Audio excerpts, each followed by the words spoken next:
No sé si ha pasado que en ocasiones deben de presentar un gráfico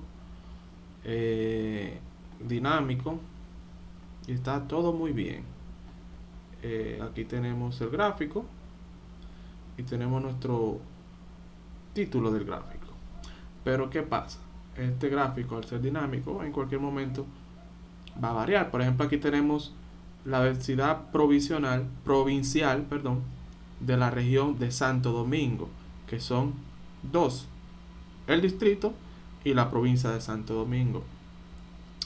Entonces, ¿qué pasa si cambiamos a la región norte?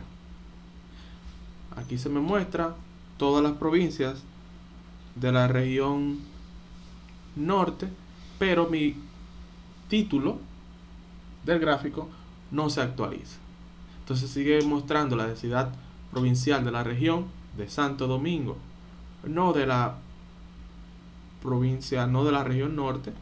Igual pasa si la cambio a la sur, me muestra todas las provincias de la región sur, pero el título sigue igual. Lo ideal, ¿verdad? Lo idóneo fuera que sucediera de esta forma.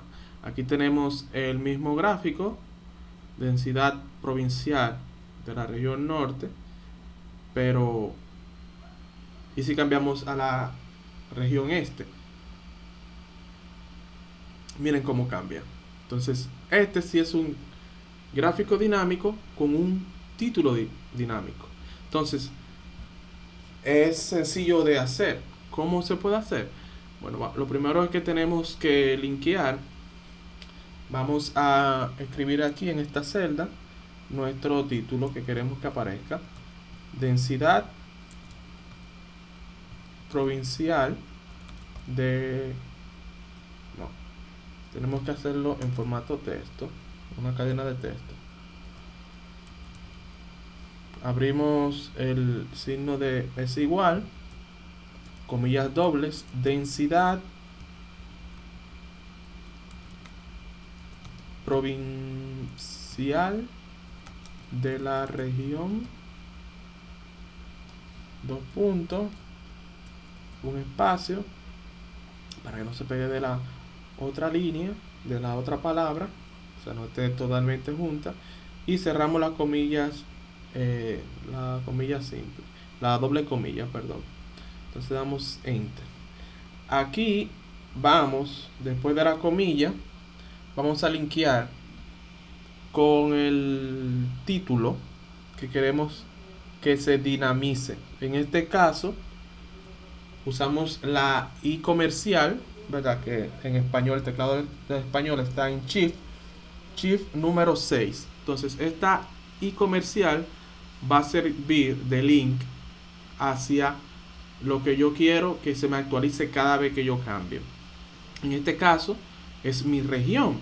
Entonces cliqueamos acá y ya vemos cómo hace referencia todo el texto que está, toda la cadena de texto linkeado con la B1, que es donde está la celda de referencia, fila columna, donde está el título, más bien la parte del título que yo quiero que dinamice. Pero aquí sigue igual, sigue región Santo Domingo. Entonces aquí vamos a arreglarlo de forma tal, damos clic en el título, ponemos el signo de es igual y hacemos referencia a la celda, en este caso es la E1, donde está almacenada la información dinámica, la que ya se va a dinamizar. Entonces miren aquí ya cómo se actualizó. Si yo cambio a la región norte, mi título se actualiza a región norte. Si yo cambio a la región este, mi título se actualiza a la región este. O sea, ya si tenemos un gráfico dinámico con un título dinámico. Entonces esto nos puede resultar también si tenemos un cambio de fechas, si tenemos un gráfico con un campo de fecha, años, día, mes, que va a fluctuar mucho, va a variar mucho. Ahí lo podemos hacer, porque en este caso yo solamente tengo 4 regiones, pero imagínense, cada vez que tengo que cambiarla aquí, sin este título dinámico tendría que cambiarla manualmente. Imagínese usted que tenga que hacerlo por las 32 provincias que tiene República Dominicana. Es un trabajo tedioso. Entonces, ya de esta forma nosotros podemos tener todas los cambios de forma dinámica.